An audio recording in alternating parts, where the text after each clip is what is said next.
We had our hands full, playing in the day and playing on Thursday, and we can make all the excuses we want, but hats off to Cabrillo. They came to play. They played their tails off. They gave us quite a battle. In fact, we had to come from behind in the fourth quarter to win. And I think our kids showed some grit doing that, because they could have easily, because we hadn't been behind in the fourth quarter. And so they responded really well, and we got out of there with a W. And so that was nice to finish the season that way. But like I said, hats off to Cabrillo. They came to play, and their kids played their tails off and gave us a heck of a game. Well, first off, congratulations, league champs. Thank you. 10-0. Yes. An amazing season so far. Yes. But that Cabrillo game, thankfully, your lovely wife kept me up to date on what was happening. And I couldn't even focus on work. I was just waiting for her text to come in. Yeah, we got ahead, and they got ahead, and so like I said, the kids responded when we got behind. The kids responded exactly how we hoped they would, and went right down and scored and won the game. So, like I said, again, that was my hats off to Cabrillo. They could have easily said, they're undefeated. We're not gonna, we can't beat them. But their kids showed up with a chip on their shoulder and played their butts off. Did they have home field advantage with that field down there? Well, not so much the field itself, but the whole way that things, because they don't have lights. We had to play at 3. And then we had to play on Thursday because North Bako had a game on Friday. And it just, it threw our coaching staff, it threw the players, it threw everybody kind of out of whack. And they had been playing in the afternoon all year. So their home games they played like 5 games at that time already. Mm-hmm. So they were a little more used to it. But again, you still got to line up and play.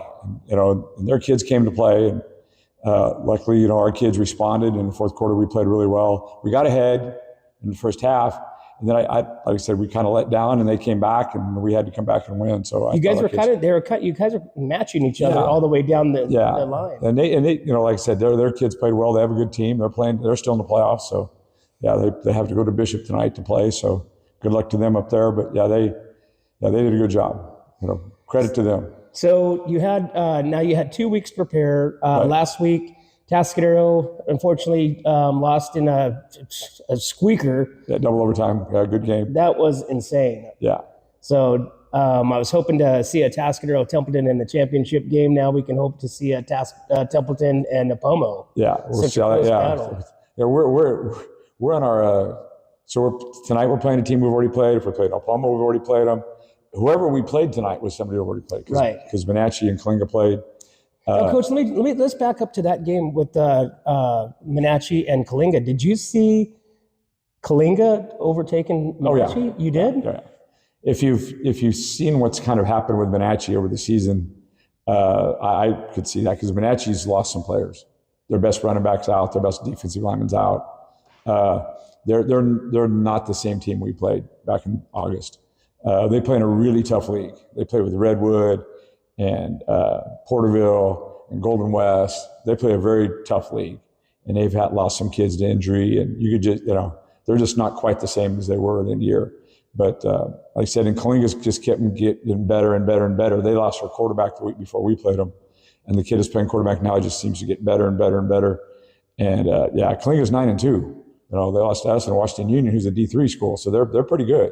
Wow, they're playing well. They went undefeated in their league, so it's going to be a challenge tonight for sure. So you had 2 weeks to prepare for this. What's been going through the minds of the players and coaches for the last 2 weeks? Well, the first week we kind of split prep. We did some Menachie prep, we did some Coalinga prep because we'd seen them both. And then this week, obviously, we focused on Coalinga, and I think our kids have handled it really well. I mean, really well. We've had 8 practices and last 2 weeks, and they've practiced really well. A lot of enthusiasm, a lot of good attention span, kids working hard, doing a really good job. So if our practices tell us, if we can play like we've been practicing, I think we'll be in good shape tonight, because I feel like we've practiced well. This year, your team has just been flawless for the most part all season long.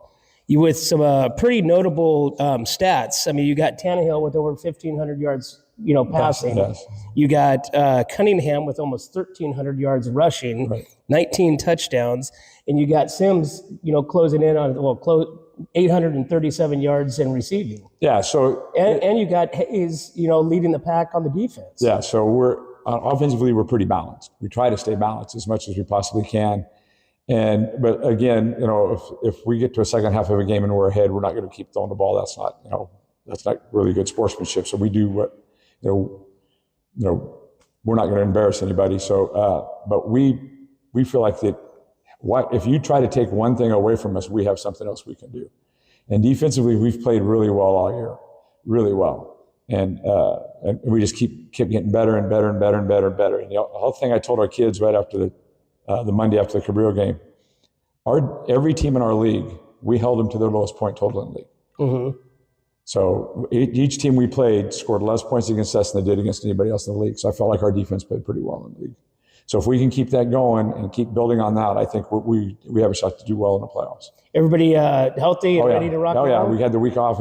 We got some, everybody has bangs and bruises after 10 games, so it was kind of nice to get out there and not have the stress of having injured guys. And we're as healthy as we've been in a long time. Now, in all your years of coaching, have you ever had a undefeated season like this? Yes. Well, we were in 2005 when I was here. We were undefeated. We won our first 11. And then when I was coaching in Bakersfield, I coached, and I was at Clovis one year and at Garcias one year, we were undefeated. So, but it's very rare. So that's 4 times in 40 years. So it's not like it happens very often. Well, it's a tough task. Oh, it's super hard. Especially with some of the teams that you guys have played. Right. Yeah. I mean, San Luis, was they're tough really good. one. Yeah, they're still in the playoffs. So San Luis is still in the playoffs. Coalinga's still in the playoffs. Cabrillo's still in the playoffs. Mobay's still in the playoffs. So, AG, and then Napomo's still playing. So we have a lot of people we play that are still in the playoffs. So that shows we played some pretty good teams. So how do you feel going into round 2? So you guys had the first week bye, obviously number 1 seed. So now you're going into the second round. Yeah, and like I said, I thought we had really good practices. I think the kids are ready to play. I think yesterday when we did our easy day practice, they were pretty chomping at the bit to go. So hopefully when we step on at 7 o'clock tonight, we're ready to rock. So Coalinga, so obviously a different team than what we saw 47-14. Yeah, they're different than that, for sure. You guys held them down to only 31 yards passing. Right. So you pretty much shut down the passing game. But they're a run-first team. Their quarterback and their halfback and their tailback run really well. Alvarado and Rieger are very good runners. So who are you looking at to put some weight on for your team tonight?